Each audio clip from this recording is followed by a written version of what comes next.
C'est l'histoire d'hommes de théâtre qui parlent d'un homme de théâtre. On s'adresse aux spectateurs en leur racontant une histoire. On avait réservé pour nous dans un très grand hôtel au centre de la ville. Ces hôtels parfaits, contents d'eux-mêmes, et que je n'aime pas. Le voyage à La Haye, c'est un texte d'un homme vivant jusqu'au bout, habité par une pulsion de vie extrêmement puissante, extrêmement bouleversante, qui plaisante avec ses médecins en disant c'est grave, oui c'est grave, plus pour moi que pour vous je pense, et puis personne ne rigole.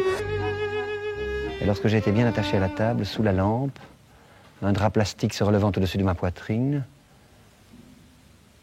le chirurgien est venu. Se retrouver dans la position de jouer quelqu'un qui va mourir, évidemment, c'est étrange, parce que c'est une expérience qu'on ne vit qu'une fois, au moment où probablement on ne peut plus en parler. Ce qui est très fort avec Lagarce, c'est comme il a vécu plusieurs rémissions, des moments où il a cru être tout proche et y arriver. Il en est revenu et donc il en a ramené un récit très écrit et distancé. Je voyais juste la naine qui me demandait si ça allait, je disais que ça allait, j'entendais. Alors mon métier, c'est plutôt metteur en scène à moi. Je me sens très proche d'un point de vue, je dirais fraternel, de l'expérience du chef de troupe, du metteur en scène qui était Lagarce.